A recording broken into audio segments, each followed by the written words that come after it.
ఈరోజు మా ఇంట్లో వంకాయ కారం కూర. ఇదిగోండి, ముందు వంకాయల్ని ఇలా పుచ్చులు లేకుండా తరుక్కోవాలి. వెంటనే కళాయి పెట్టి దానిలో నూనె పోసుకోవాలి. పోసుకున్నాక మరిగాక ఇలా ఒక్కొక్కటి వంకాయ వేయించుకోవాలి.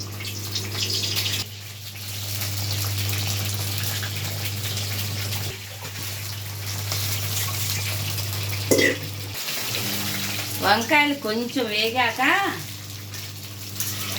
అదే కొంచెం రంగు మారాలి, పచ్చిదనం పోయి ఇదిగో ఈ రంగు వస్తుంది. ఈ రంగు పోయి ఈ రంగు రావాలి. సగం వేగాక సాల్ట్ వేసుకోవాలి. తర్వాత పసుపు వేసుకోవాలి.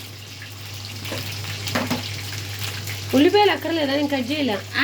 దీనిలో ఉల్లిపాయ వేసుకోరు. అవునా, అయితే సరే.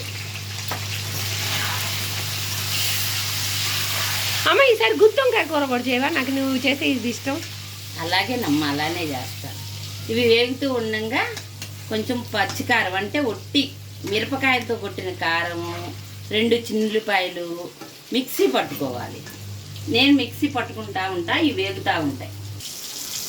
ఇప్పుడు వంకాయలు బాగా వేగినాయి, అంటే గట్టిగా అయిపోయినాయి. చల్లారితే మెత్తపడతాయి అబ్బా.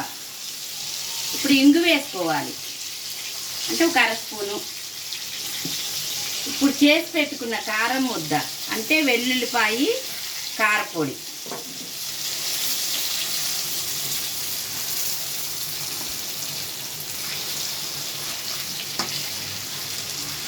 ఇది మొత్తం ఇలా కలయి తిప్పినాక ఆపటే మూత పెట్టేస్తే ఈ ఆయిల్, ఈ కారపొడి, ఈ వంకాయ ముక్కలకి అబ్జర్వ్ చేస్తుంది, అంటే గట్టిగా పట్టుకుంటుంది.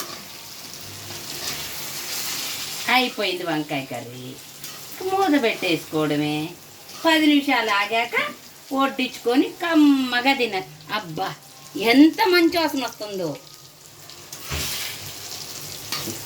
ఫినిష్డ్ వంకాయ కర్రీ కారం.